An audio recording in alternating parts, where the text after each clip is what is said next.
Hello and welcome to Campaign Chronicles. With just 19 weeks to go until the first round of voting, this is France 24's regular update on what's happening ahead of the French presidential election. Coming up in today's programme, who stands to gain politically from the Eurozone crisis? François Hollande visits Berlin, but who calls the shots in the Socialists' team? And Faces and Places finds out why the pride of France, its wealth of cultural events, isn't immune to austerity measures. We begin, though, with a roundup of the week's news with centrist hopes for third time lucky. There's a first taste of the 2012 campaign at the Senate, and the far right complains that there's a plot to keep them quiet.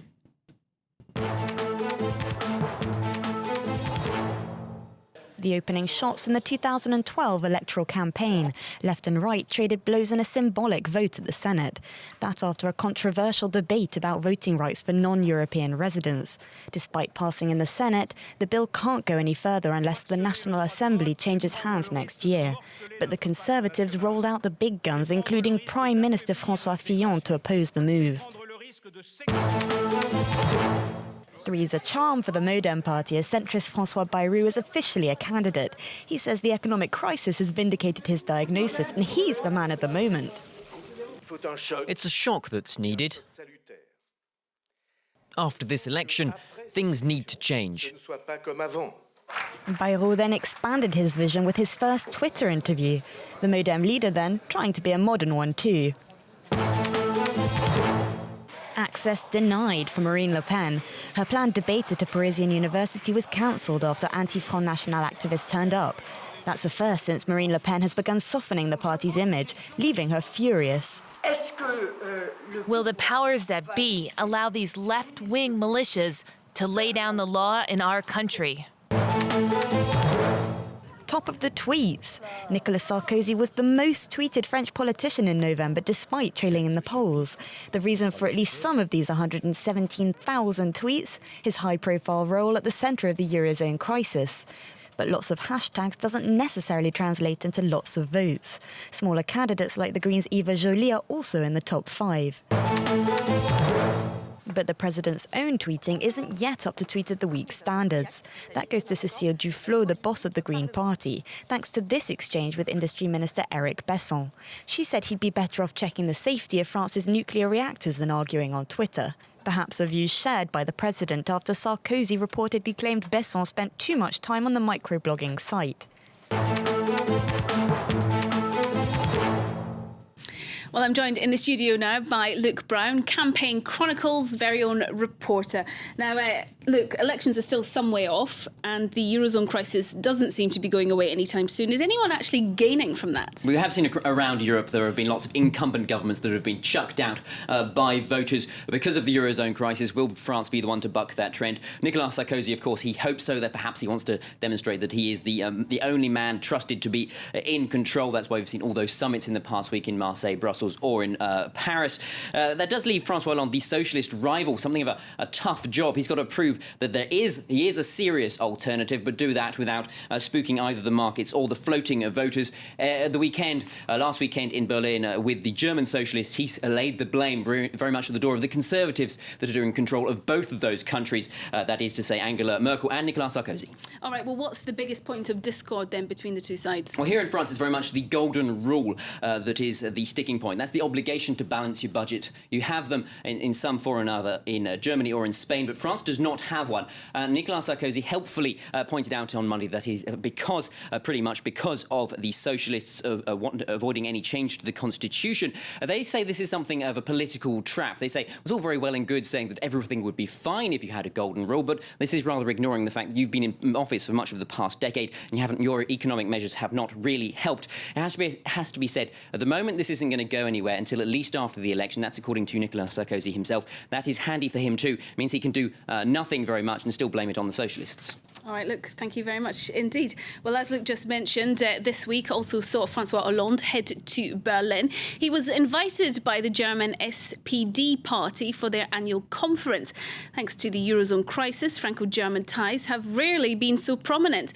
The socialists need to make Hollande a realistic rival to Nicolas Sarkozy, and that means they're being careful, almost paranoid, some would say, about controlling the media's access to their man. François Hollande's trip to Berlin, a chance to show French voters he counts on the world stage. He and his team know they need the media to do that. But for his director of communications, Manuel Valls, there is such a thing as too much of a good thing. That tight rein leaving Hollande little time to offer his opinion on the day's news. In the end, playing it safe. I think this Franco-German friendship is worth more than a little upset. And that, seemingly, is that. This press conference isn't for the cameras, and Manuel Valls is there to ensure those ground rules are respected.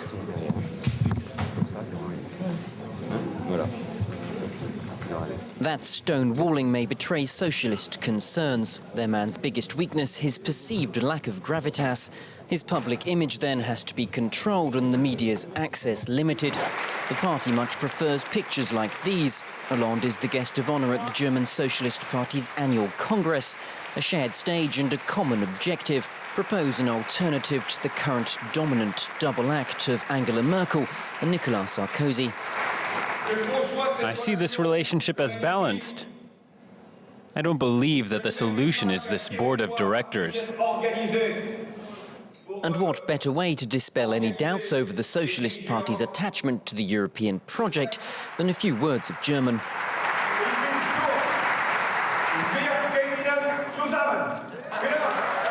A warm reception then, but it's not the end of the game of cat and mouse between media and candidate. Hollande also met with French socialist voters based in Berlin, but once again the press aren't welcome, as Manuel Valls makes clear. So what then was the atmosphere of this hush-hush get-together? This participant explains.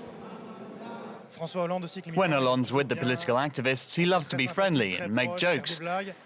Or maybe that's not the image he wants to get across at the moment. That then may be the key.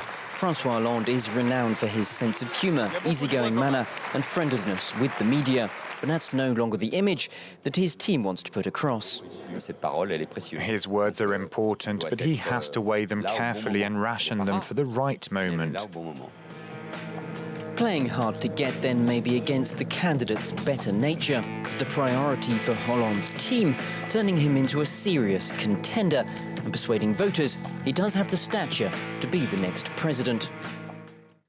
Well, it's time now for Faces and Places, our weekly rendezvous with French voters. This week, the focus is on one thing the French reckon they do better than anyone else: cultural events. To support their ambitious shows, many cultural companies rely on state subsidies, at least for a part of their income. But as the economy hits the skids, funds may also run dry. On va attendre d'avoir mis la première, comme ça on verra l'angle. Gerard is working on his new creation at his street theatre company's workshop. This circular arc will soon become a 4-metre-wide metal sun filled with fire, and this waterfall created from sand will represent the US-Mexico border fence in a play about migrants in America. This will be 50 metres long. At some point, the wall will disappear. But so far, it's rather utopian. The wall only disappears in the show, not in real life, unfortunately. The Carabosse Theatre Company transforms places by using elements such as water and fire. These impressive productions have been the reason for the company's success worldwide. 15 years ago, Gerard, a then computer scientist, decided to change his job. Ever since I've been doing this job, it doesn't feel like I'm working. It's just sheer pleasure. You wake up in the morning, come here to the workshop. We've got the means to think, well, I'd like to create this. And off you go. So it's great. Our job consists of giving people pleasure. You've got jobs far worse than this. Gerard knows he's lucky, especially in these times of economic crisis, but it's wage inequality that really makes him angry. I'd much prefer it if people who are earning a salary would be able to make a living, instead of people on low salaries struggling to even pay the rent. I'm not saying we need to kill the rich to give their money to the poor. I just think there's got to be another way of sharing, another way of reconstructing our society, because anyway, it won't last like this. It's just not possible. When it comes to money, the Campaign company is cautious. Subsidies only account for 15% of the company's income, and Gerard is already feeling the effect of the economic crisis. In festivals in general, the amount dedicated to artistic creation is falling because the budget is staying the same, but the cost of the technical part is increasing.